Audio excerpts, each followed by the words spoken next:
Bonjour à tous, bienvenue sur cette nouvelle chaîne de cuisine qui s'appelle Viens dans ma cuisine, puisqu'effectivement vous venez au sein de ma cuisine.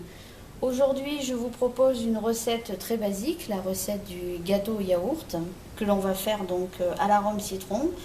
Mais je vais vous donner un petit secret pour que votre gâteau soit toujours extra moelleux.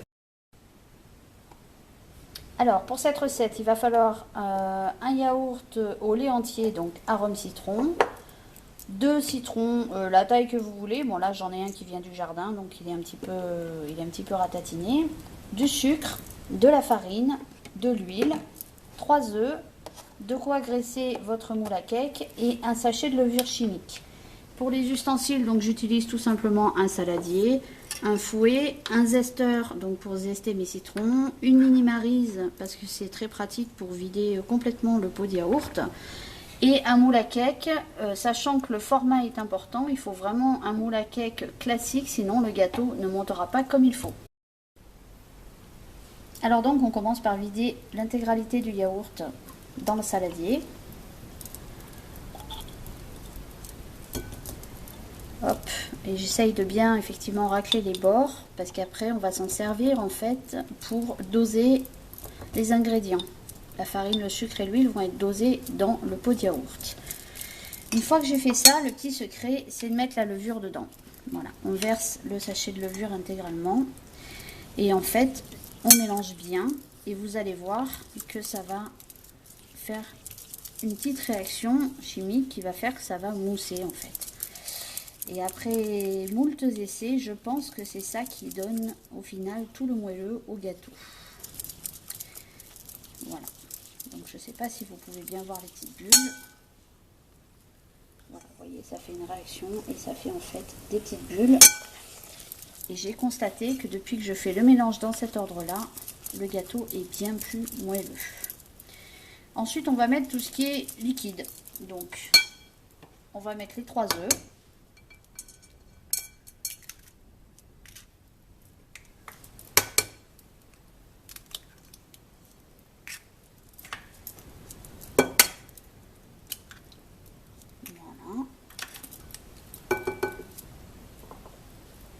Et on va mettre un demi-pot d'huile.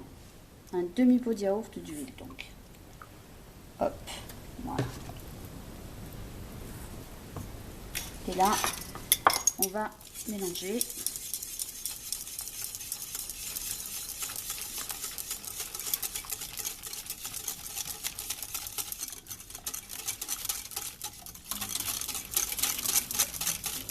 Voilà. Ensuite, il va nous falloir un pot et demi de sucre, afin que ce soit pas trop sucré. La recette de base du gâteau yaourt dit 2 pots de sucre. J'ai toujours mis qu'un seul pot et demi. C'est largement assez sucré, d'autant plus que vous verrez que quand je beurre mon plat à cake, en fait, je rajoute du sucre sur les côtés qui va le rendre un peu croustillant et donc ça sucre un peu davantage. Donc c'est pas la peine de mettre les 2 pots dans le gâteau. Voilà, j'essaye de bien vider tout le sucre dans le saladier. Et pareil, on mélange.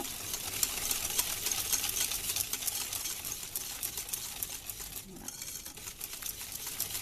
Donc, comme vous pouvez le voir, c'est un gâteau qui est très rapide à faire. Et ensuite, on passe à la farine. Alors la farine, il nous faut 3 pots. Donc ça, il suffit de remplir 2 pots.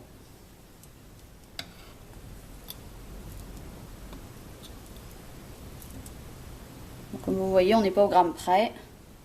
Ça n'a pas trop d'incidence sur la consistance du gâteau. Voilà. 3 pots de yaourt, de farine. Et là, on fait pareil, on mélange. Alors, vous verrez que c'est une pâte à gâteau qui fait pas de grumeaux. En général, elle est assez facile à mélanger. Alors, on peut évidemment la faire au robot. Je pourrais d'ailleurs la faire au robot. J'ai un KitchenAid, j'ai la chance d'avoir un KitchenAid dans ma cuisine. Donc, je pourrais la faire au robot, mais c'est vraiment pour montrer que avec simplement des ustensiles de base, n'importe qui peut faire la recette sans avoir de matériel spécifique.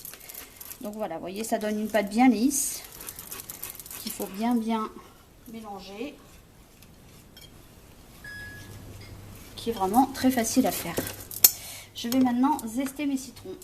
Donc pour ça, j'ai mon zesteur. Dans le bon sens, ça marche mieux. Donc je zeste directement dans le plat. Alors évidemment, si vous n'avez pas la chance d'avoir des citrons du jardin, il faut acheter des citrons qui sont non traités après récolte, pour pas que la peau ait été traitée, et éventuellement vous les rincez avant de les utiliser, vous les passez sous l'eau. Voilà.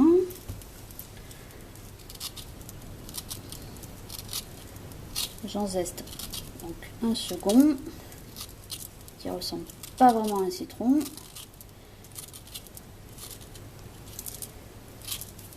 Et ensuite, je vais tout simplement les presser pour récupérer le jus que je vais mettre dans ma préparation. Donc ensuite, je coupe les citrons, je les presse. Hop.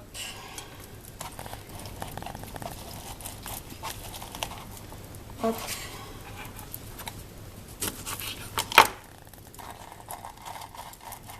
On fait bien sûr gaffe de ne pas mettre de pépins dans le jus.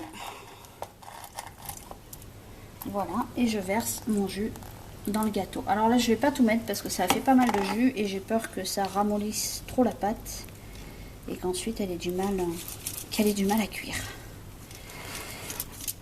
Voilà, donc je vais maintenant graisser mon moule à cake. Hop. Pour ça, je m'embête pas en fait. J'utilise de la matière grasse. Je mets un gant parce que j'aime pas mettre les doigts dans la matière grasse. Et je fais tout simplement comme ça. Hop, avec le gant. C'est facile, c'est rapide. On est sûr de passer partout.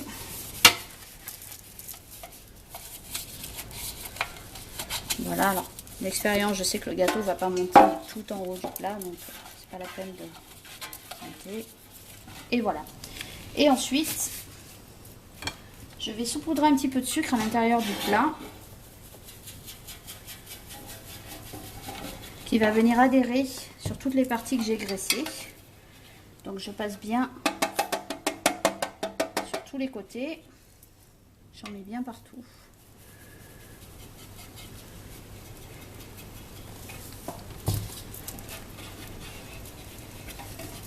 Voilà. Et je verse ma pâte dans le moule.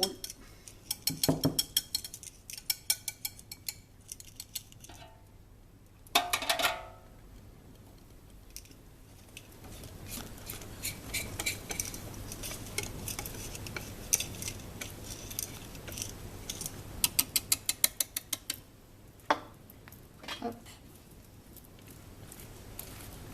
Donc on verse bien l'intégralité. Voilà.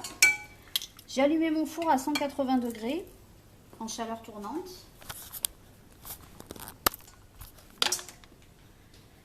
Dès qu'il aura atteint la température, j'enfournerai pour en principe 30 minutes à surveiller. Je vous préciserai ça peut-être à la fin de la cuisson. Je vous dirai exactement combien je l'ai laissé